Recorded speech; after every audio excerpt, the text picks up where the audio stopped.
오늘 아주 특별한 분을 모셨습니다. TV와 영화를 통해서 자주 뵌 이재용 선생님을 모셨습니다. 이 둘이 갑장이더라고요. 아, 그렇습니까? 63년생. 아, 개매생이시군요. 반갑습니다.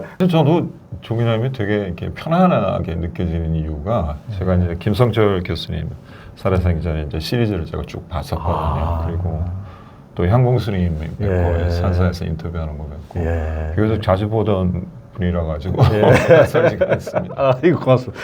그 인문 수행 치유 우리 채널인 조연TV 희심정에서 이제 처음으로 배우를 모셨거든요.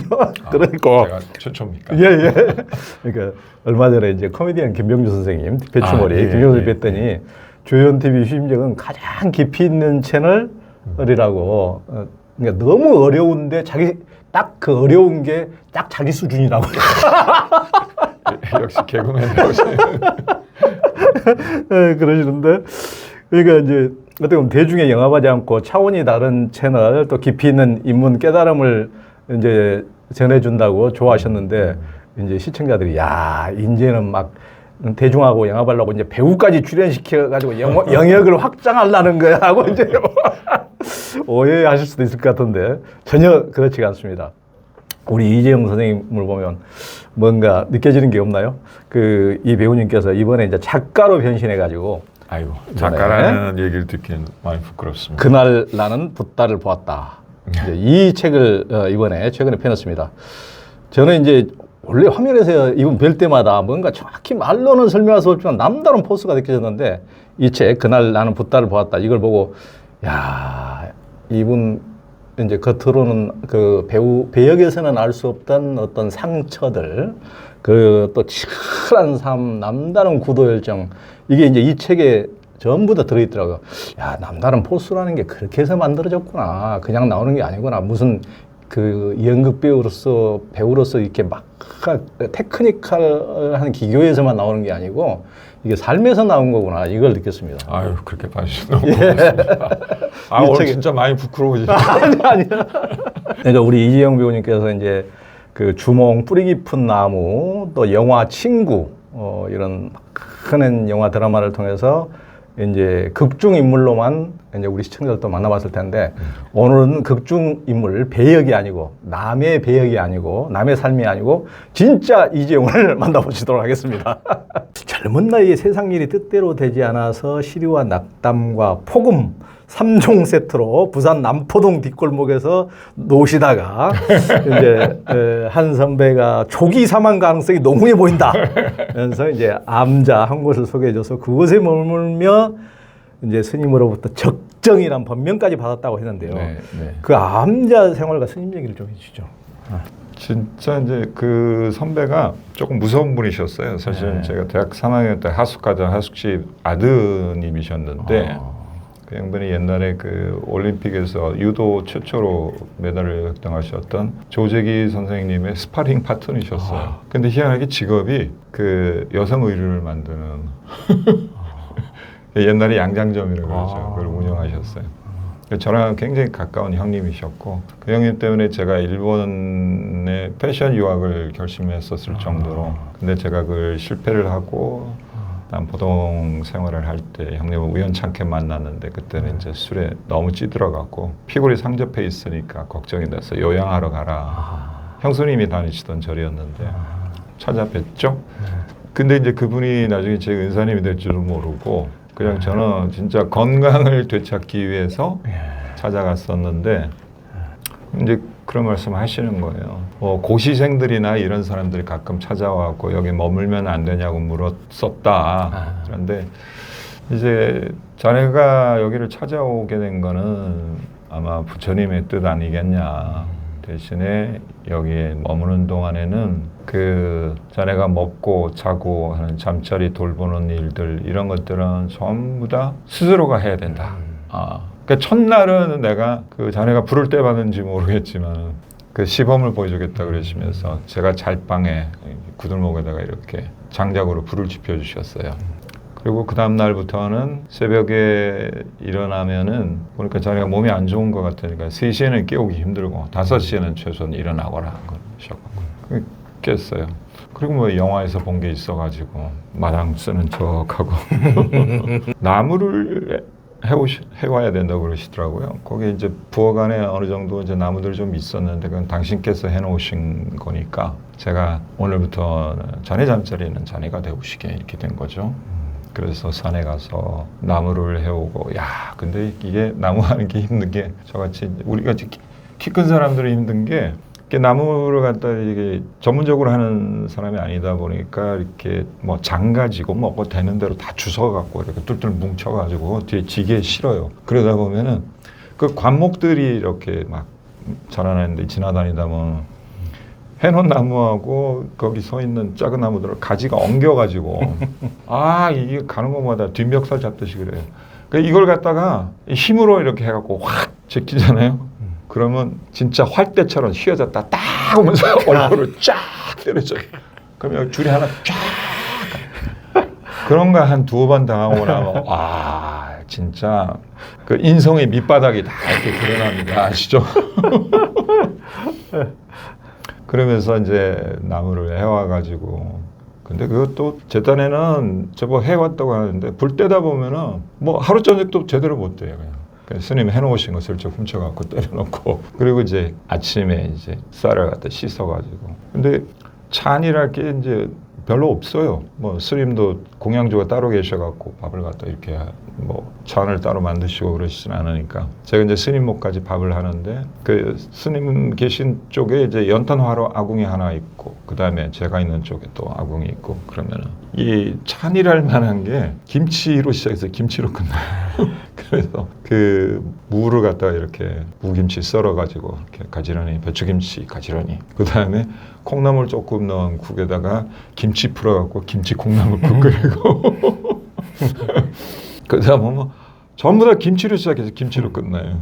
거기다 고봉밥을 갖다 이렇게 해갖고 큰 스님께서 꼭 그렇게 드셔야 돼요. 저 이제 당신 이제 몸에 안 좋으니까 많이 못 먹는데 제가 조금 어설프게 밥 던 거 보면은 너무야지 뭐 이러시면서 나중에 누룽지까지 끓여오라 그러세요.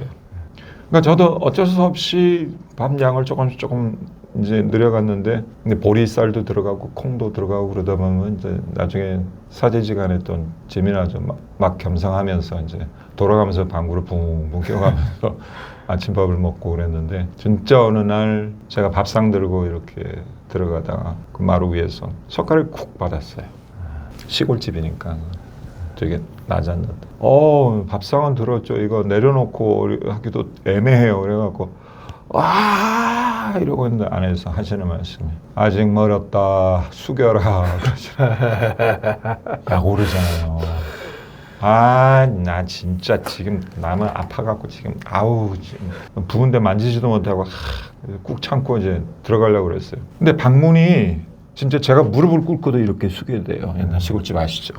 거기 들어가려고 그러는데 제 딴에는 겸손하게 숙였음에도 불구하고 한 번 더 진짜 집이 그 흔들릴 정도 소리가 났었어요. 꿍! 와, 막 눈물 돌고 그런데 아직 멀었다 카이 더 숙이라 카이 진짜 불경스럽게도 속에서 여기까지 이제 삐삐삐삐삐삐삐삐삐 이렇게 된 거죠. 근데 탁 내려놓고 저는 이제 진짜 막 목이 메어갖고 넘어가지 않는 밥을 꾸역꾸역 삼키고 딱 있는데 한순간에 뭐가 뻑 치는데 눈물이 그냥 그치질 않는 거예요. 그러니까 그동안에 제가 살아오면서 이 밥 한 그릇 이걸 어떤 식으로 여겼는지 제 아상이란 게 얼마나 허무맹랑하고 터무니없이 높았던 건지 우리 부모님이 저를 위해서 희생하는 거 한 번이라도 제대로 감사하다고 그걸 고맙게 진짜 뼈저리게 느낀 적이 있는지 내가 입고 있는 옷 멋부린다고 이것저것 주워 입고 가리고 막 그랬는데 옛날에 우리 그 노동자들, 섬유 노동자들 어떤 힘겨운 상태에서 노동한 걸 우리 알고 있잖아요. 그런 것들 해가지고 온통 세상에 빚은 졌는데 저는 그 빚에 대해서 뭐 갚은 게 없는 거예요. 그게 진짜 거짓말 아니고 파노라마처럼 쫙 흘러가면서 하나로 빡 압축되는데 그 부끄러움하고 죄스러움 막 이런 것들이 막 합쳐지면서 그게 후회 반성 그랬었던 것 같아요. 그게 막 미안함과 겹쳐갖고 눈물로 흘러내리는데 열심히 먹고 그래서 밥 한 그릇 다 비웠어요. 소금물에 말아가지고. 그래서 그때 이제 제가 마침 이제 머리도 깎고 그게 행자 생활처럼 이렇게 할 때인데 그때 이제 신도분들께서 이렇게 올라오시면 저더러 항상 작은 스님 그러셨어요. 근데 그때 저보고 이렇게 합장을 하시면서 아이고 안녕하십니까 작은 스님. 근데 제가 이렇게 합장을 받아주면서 저도 모르게 이렇게 하는데 그 순간이 너무 좋은 거예요. 그냥 선량함만 있는 상태잖아요. 아무런 잡티 없이 그 인사를 주고받고 합장하고 하는 그 순간이 너무 이제 편안해갖고 어느 날 이제 그 저희 은사 스님께서 이제 저를 스카우트 하시기 위한 공작을 펼치셨는데 어느 날 화첩을 한 권을 들고 오셔가지고 저한테 이제 펼쳐 보여주시면서 거기에 이제 중국의 이제 조선사들 이제 화첩인데 저한테 니랑 똑 닮아 옛날에 도사 한 분이 계셨다 그러면서 이렇게 탁 보여주시는데 진짜 얼굴이 그때 제가 많이 말랐는데 저랑 닮았어요 진짜. 근데 그분이 어떤 분이셨냐면은 우리가 옛날에 성룡 나오던 영화 중에서 소화자 아시죠? 거린 무슨 그렇죠. 그 재키 찬의 이제 스승으로 나오신 코가 딸기코요. 예. 약간 그분 같은 거예요. 우리말로 굳이 번역을 하면 약간 멍석 도사? 화첩에 그렇게 나와 있어요. 멍석을 말아갖고 이렇게 메고 번거지 쓰고 막 다니시면서 기행을 하시던 분인데 진짜 닮으신 거예요. 그래서 봐라, 니 많이 닮았지. 그래 수행을 해갖고 또 어떤 날은 부르시더니 그래 네가 철학을 한 것도 보통 인연이 아닌 것 같다. 그러면서 불교를 한번 공부를 해봐라. 그러면서 유학도 제안을 하시고 인도하고 일본 어디든지 원하는 대로 보내주마. 그러시고 했던 게 그 시절에 한 20여일 제 기억에는 그랬던 것 같아요. 근데 스님께서 자꾸 이제 저보고 그런 말씀들을 자주 하시니까 그 세상과 절연해야겠다는 생각이 이제 그때는 잘 모르니까 불교에 관해서 그런 생각이 드는데 저희가 이제 야트막한 이제 산 아래에 있는데 그 산 너머 실루엣으로 도시 해운대 쪽에 밤 되면 야경 불빛이 이렇게 올라오는데 어머니 생각이 그렇게 많이 나는 거예요. 그래서 제가 더 있으면 스님한테 설득당해가지고 이제 말뚝 박을 것 같아가지고 그리고 제가 이제 아까 말씀드렸지만은 어머님에 대한 조금 애틋한 감정이 좀 있어가지고 연극 배우로 이제 뭐 제가 길을 들어서게 됐는데도 어머니께서 그 응원의 말씀도 해주시고 예 저를 다독거려 주셨기 때문에 제가 어지까지 이 길을 왔는데 막 못 견디겠는 거예요. 제가 아는 한에는 가족들하고도 절연을 해야 되는 게 이 승려 생활인데 어느 날 그게 확 그리움 같은 게 막 물밀듯이 막 밀쳐 들어오니까 안 되겠더라고요. 그래서 가장 가까운 친구한테 야, 나 토끼가 될 것 같으니까 네가 어디로 차 갖고 와라. 접선하자. 그래 야반도주 했죠. 잘하셨습니다. 그렇지 않았으면 이 배우를 우리가 못 볼 뻔했잖아요. 지금. 아니 저 인터뷰로 또 절로 오셨어요. 하긴 그렇게 해서 또 만날 수도 있겠지만. 네, 그죠?